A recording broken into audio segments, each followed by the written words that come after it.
Imagina una persona adulta que acaba de recibir un ascenso importante en su trabajo. Todo el equipo le felicita, reconocen su esfuerzo y celebran su capacidad. Sin embargo, al llegar a casa y quedarse a solas, una sensación de profunda incomodidad empieza a desplazar la alegría. En lugar de orgullo, lo que experimenta es una sospecha constante de que en cualquier momento los demás van a descubrir que no es tan inteligente ni tan capaz como creen. Sienten que todo fue una casualidad y un golpe de suerte o un error del sistema.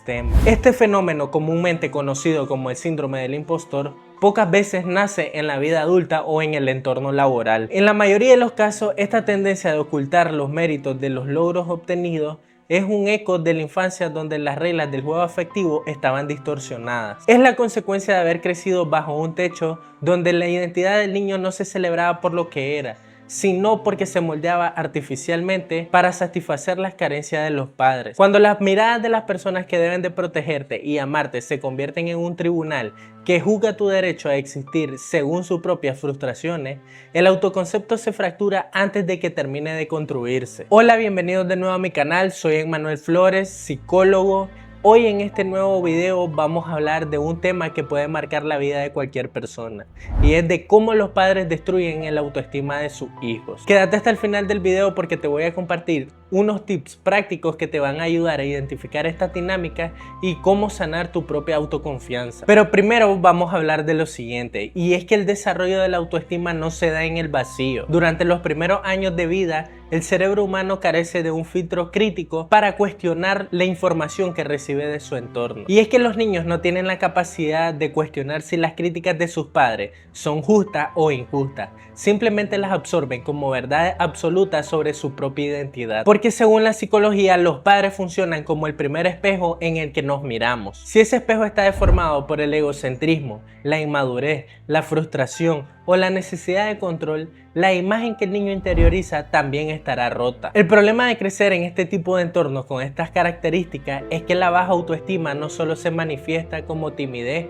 o retraimiento. En la adultez se traduce como una incapacidad crónica para establecer límites, en una tendencia obsesiva por complacer a los demás a costa del propio bienestar, y en una autocrítica feroz capaz de castigar el mínimo error como si fuera un fallo imperdonable. Entender este proceso no tiene como objetivo buscar culpable, sino desarmar esa lógica detrás de esa voz interna que te dice que no sos suficiente, comprendiendo de que esa narrativa nunca fue tuya, sino una asignación impuesta que terminaste adoptando como propia. Para saber cómo se destruye la confianza de un niño debemos entender lo siguiente.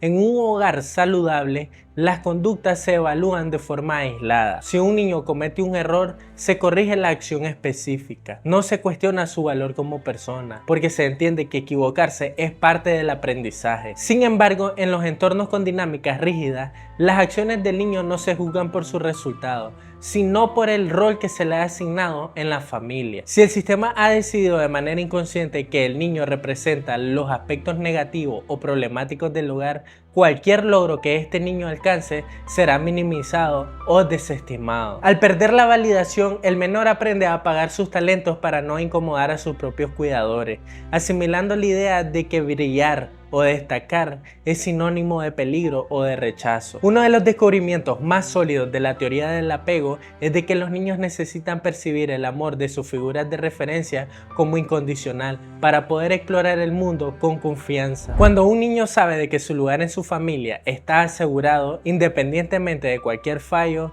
su sistema nervioso descansa. Esto le permite desarrollar la resiliencia, la capacidad de tolerar la frustración y levantarse tras cualquier fracaso. En los hogares donde las dinámicas son disfuncionales, el afecto se convierte en una moneda de cambio. No se otorga por el simplemente hecho de existir, sino que se condiciona al cumplimiento de las expectativas extremadamente altas o por el mantenimiento de la paz en el hogar. El niño descubre muy temprano que para ser visto, escuchado o protegido, debe transformarse en lo que el adulto necesita que sea. Esto se manifiesta de dos maneras: el cuidador prematuro con sus hermanos o el obsesivo perfeccionista. El costo psicológico es que el niño se desconecta de sus propias necesidades emocionales, priorizando el estado emocional de los adultos, desarrollando una hipervigilancia que en la adultez se cronifica en forma de ansiedad. Existe un factor determinante en la destrucción de la autoestima que no es sutil ni indirecto, es el uso del lenguaje para descalificar.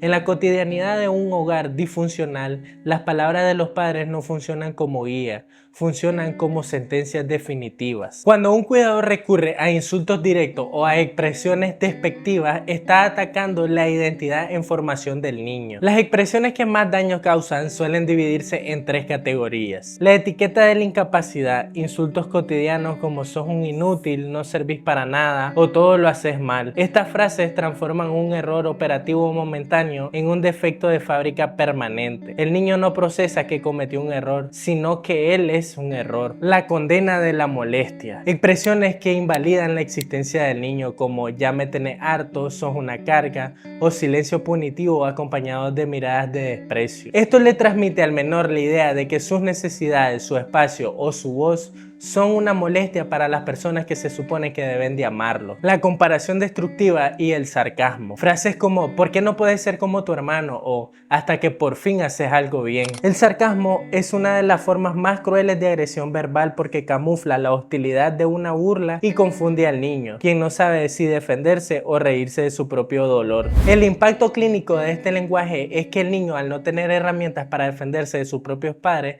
termina por internalizar estas palabras. En la adultez, este lenguaje se convierte en su autodiscurso. La persona se habla a sí misma exactamente con las mismas palabras que escuchó en su infancia, saboteando sus propios proyectos antes de iniciarlo, porque su mente ya aceptó la etiqueta de incapacidad como una verdad. Existe una experiencia en común en las personas que crecieron en este tipo de entorno, y es la incapacidad para disfrutar de los momentos de felicidad o de la buena suerte. Cuando la dinámica familiar está basada en la insatisfacción, la alegría del hijo se ve como una disonancia o como una vergüenza por parte de los padres que están frustrados con su propia vida. Cuando el hijo experimenta un golpe de fortuna o establece una amistad sana o vive una experiencia gratificante fuera del hogar, la respuesta del entorno suele ser de descalificación o la sospecha. Expresiones como seguro hiciste algo para que te lo dieran o aprovecha ahorita porque la felicidad no dura para siempre enseñan al niño a asociar el bienestar con la culpa o el peligro inminente. En la práctica clínica observamos cómo estos adultos desarrollan mecanismos inconscientes de autoboicot para volver a la zona de confort disfuncional que aprendieron en la infancia, el estado de carencia permanente. Para revertir el impacto de estas dinámicas en la vida adulta, no basta solo con atenderla a nivel intelectual, hay que realizar un trabajo a nivel cognitivo y emocional. Uno de los ejercicios más efectivos en la consulta psicológica es la devolución de carga. Nos ayuda a separar lo que verdaderamente nos pertenece sobre los juicios que nos fueron impuestos. Identificación visual. En una hoja blanca vas a dibujar tu estructura familiar de forma simple, a tus padres y a tus hermanos. Y debajo de tu nombre vas a escribir una lista detallada de todos aquellos insultos, mensajes negativos que sentís que arrastras desde tu infancia. Por ejemplo, soy un estorbo, mis opiniones no sirven, o soy una carga. Segundo, rastreo de origen. Al lado de cada afirmación vas a escribir una pregunta crítica. Por ejemplo, ¿quién instaló esta palabra en mi mente por primera vez? ¿Era una descripción real de mis capacidades o una proyección de las frustraciones de mis cuidadores? Conecta con una flecha o con una línea a quién le correspondía cada una de estas afirmaciones que te solían decir. Tercero, la técnica de respuesta neutral. Cuando sientas que la voz de la duda aparece o de que un familiar intenta arrastrarte a tu viejo rol a través de la culpa o el insulto, evita confrontarlo de manera directa. Mejor utilizar la técnica de una respuesta neutral. Ejemplo de aplicación. Ante un reclamo despectivo, la respuesta sana es: entiendo tu punto de vista, pero yo tengo una perspectiva distinta sobre mis capacidades y voy a seguir adelante con mi proyecto. Sostener este tipo de interacciones tolerando la incomodidad del enojo del otro